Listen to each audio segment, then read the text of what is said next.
In 1969, one of the founders of IDEO, Bill Moggridge, begins Moggridge Associates, an industrial design firm in London. He later goes on to be a visiting professor and lecturer at various colleges in London, and is currently consulting associate professor in the joint program in design at Stanford University. In 1978, David Kelley, another founder of IDEO, finishes Stanford's product design program and starts David Kelley Design, DKD, in Palo Alto. Later, at Stanford, he goes on to create the Hasso-Plattner Institute of Design, also known as the D School. A year later, in 1979, Moggridge opens ID2 in Palo Alto. In 1981, DKD designs the world's first production mouse for Apple, inspired by a prototype using a roll-on deodorant. In 1983, Mike Nuttall, the last of the three founders of IDEO, begins Matrix product design in Palo Alto. He has taught at a number of colleges, including a course at Stanford University on advanced product design and human factors. He holds a BA and MA in industrial design.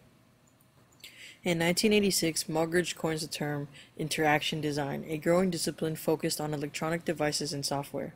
In 1987, the three companies that would later form IDEO worked together with Microsoft to create the world's first ergonomically designed mouse. Also in 1987, Jane Fulton Surrey introduces human factors, combining psychology and design.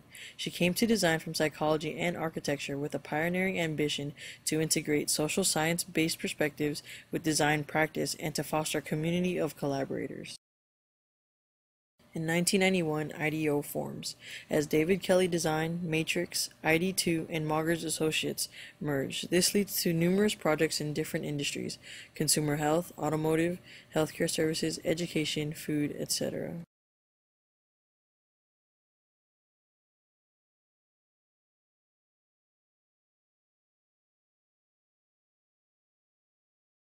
Then in 2001, Tim Brown is named CEO and President. He formerly led IDEO's San Francisco and European offices. He has a special interest in the convergence of technology and the arts, as well as the ways in which design can be used to promote the well-being of people living in the emerging economies.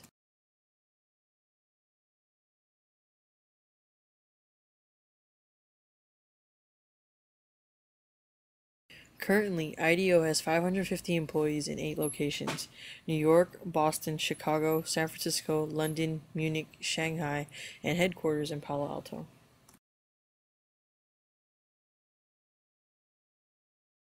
Welcome to the kickoff of the shopping cart project. This is Palo Alto, California, in the heart of Silicon Valley, and these are designers at IDEO, probably the most influential product development firm in the world. So we want to figure out how to innovate by using our process, applying it. Project leader is Peter Skillman, a 35-year-old Stanford engineer. Project leader because he's good with groups, not because of seniority. He's only been at IDEO for 6 years. The rest of the team is eclectic, but that's typical here. Whitney Mortimer, Harvard MBA. Peter Coughlin, linguist. Tom Kelly, Dave's brother, marketing expert. Jane Fulton Surrey, psychologist. Alex Kazaks, 26, a biology major, who's turned down medical school 3 times because he's having too much fun at IDEO. Everyone appears to be equal, and they love to mock corporate America. I'll give you status. I'll give you a big red ball on a post, and that says you're a big guy. If you got a ball, you're a senior vice president. You know, what do I care? The desk, the red ball, it's all the same. In a very innovative culture, you can't have a kind of hierarchy of here's the boss and the next person down. Day 2 and the start of IDEO's unique brand of brainstorming. They call it a deep dive, a sort of total immersion in the problem at hand. So it's that whole thing of trying stuff and ask forgiveness, you know, instead of asking permission, is the way people come up with new ideas.